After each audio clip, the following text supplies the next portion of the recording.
Now, the first technique I want to talk about has to do with what you want to do at the very beginning of the writing process if you are going to write something this ambitious. You want to ask yourself two key questions. First of all, what is the specific system that you are going to express in this story? For example, in The Godfather, it's the mafia system.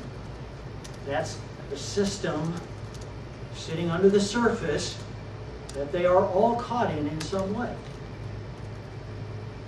So what's the system you're going to express? And the second question is, who will be the characters who will express the different roles of the system?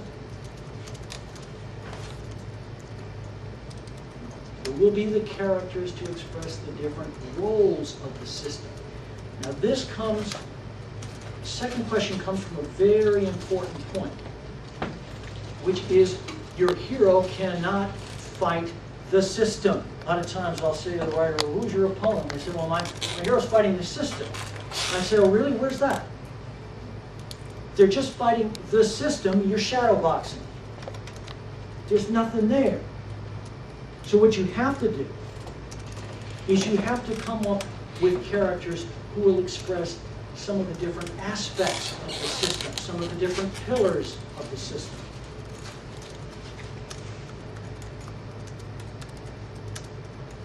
Now, technique number 2 is that you need a minimum of 4 characters, 4 major characters to do this story right. That's a minimum.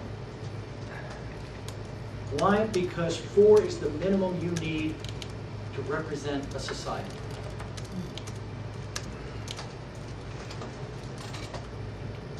You would be amazed at what you can do with 4 characters in terms of what they can represent on a larger level.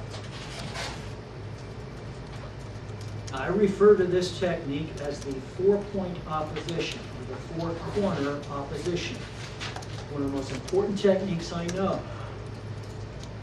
And that means that we have 1 main character and 3 opponents.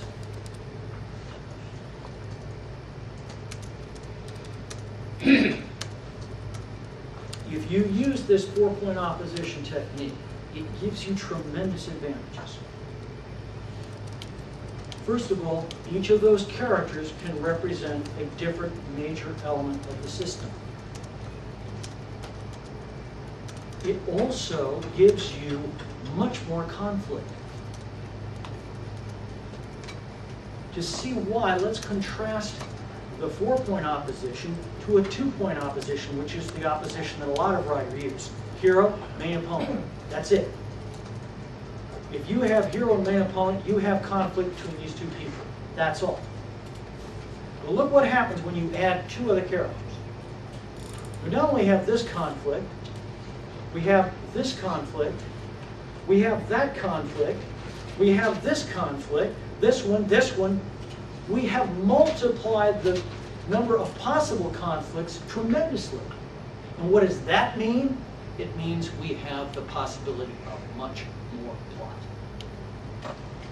This way, even if you're not doing an advanced script, seriously consider this 4-point opposition.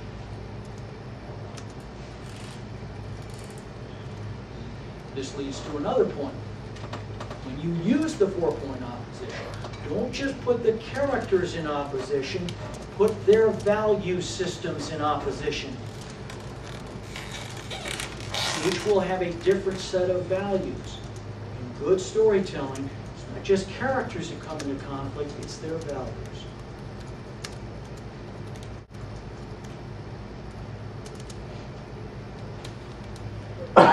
This leads to a final key point about 4-point opposition. Make each character as different from the others as you can.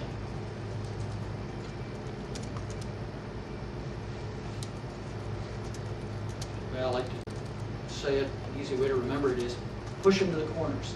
Push them to the corners, make them as different. We don't want them clumped around the middle where they're all pretty much the same. No, push them to the corners. Make them as different as you can.